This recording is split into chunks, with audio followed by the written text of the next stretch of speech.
want to get back to kissing the cheeks of my grandbabies, making Sunday dinner with a house full of family and lots of laughs. COVID-19 has changed how we live and how we feel. But now, there are vaccines.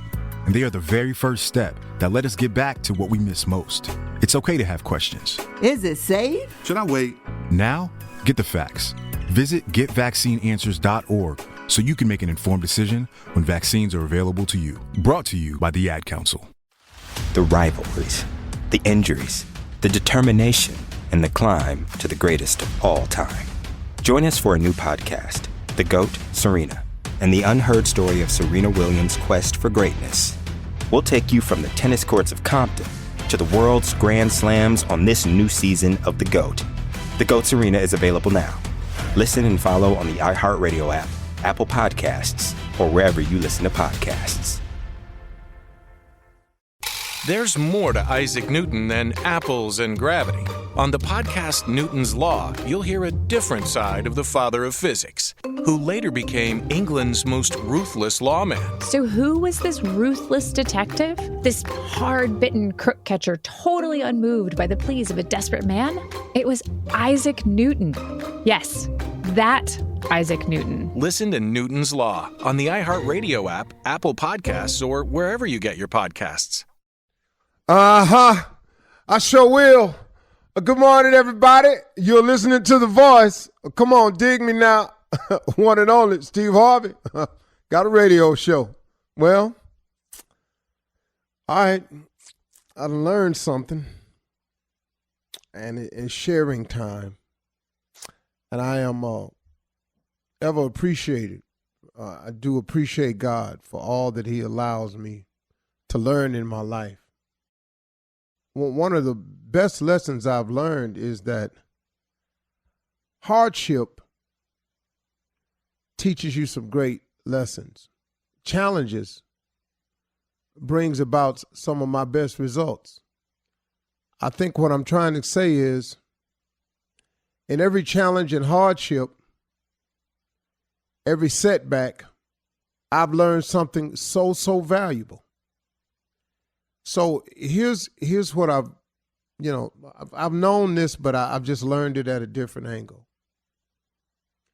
Appreciation and gratitude is the key to having more.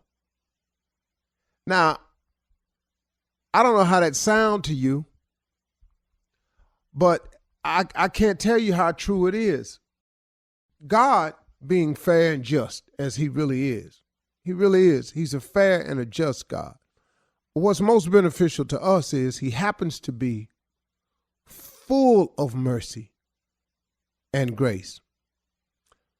And I'm telling you something, man.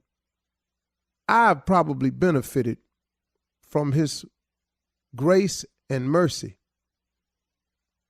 more than anything else. I mean, really, man, if it wasn't for him just forgiving me, and then for him just touching my life the way he has, I mean, I'm not here in this position today. I'm just not. But a funny thing has happened along the way, even to you, if you look at it, is that your genuine appreciation and gratitude has been the key to you having more, for your continued blessings, and for making room for heaven to open up and pour out blessings that you don't have room enough to receive. If you look at it, see, God being a fair and just God, which he is, why would he put more on you than you can bear? If you've noticed everything that's happened in your life, if you're still here, you've made it. You know, forget how rough it was, got that, but you made it. Forget what it sent you through and how it made you feel. You made it. Now, what makes people give up, and you hear about people committing suicide, is they leave the God out of their life. And they start allowing that other voice to control. And if it's really true that God never puts more on you than you can bear, as long as you stay connected to God, you can get through anything. But you lose that connection. You lose that communication, You lose that relationship with him. If you're not having a relationship with God, then who you having a relationship with? Now, it ain't but two forces at work at all time. It's good and evil.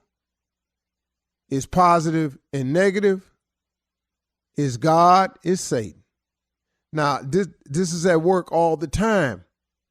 So if you're not being positive about everything, you leave room for negativity to step in. If you're not trying to be righteous in your way, then you allow evil to step in. If you don't work on your relationship with God, come on now, look who you letting step in. So now, I'm asking you to understand that God never puts more on you than you can bear. Okay, now that we got that clear, that's a fact. Okay, now with that fact in mind, let's go over this right here.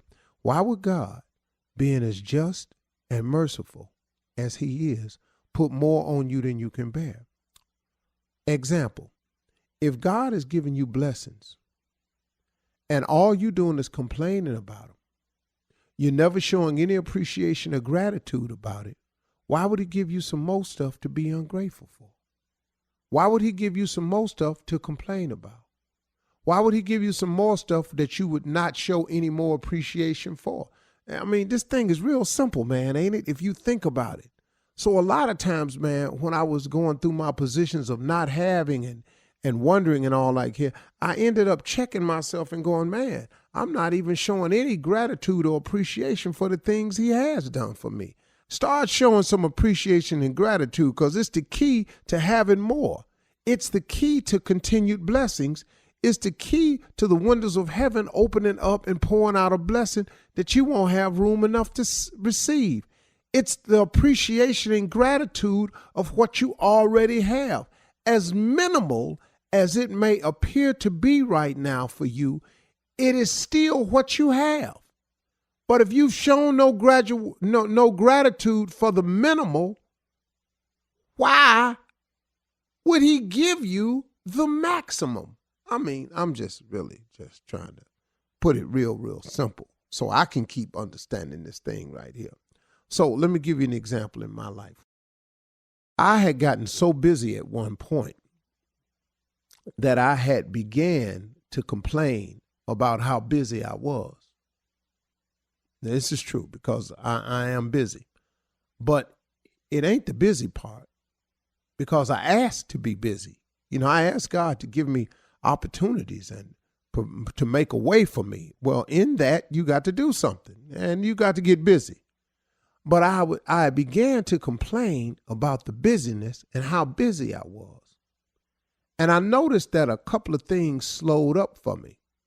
So I had got to the point where I wasn't showing real gratitude for it. Well, I looked up and a couple of things started slowing down.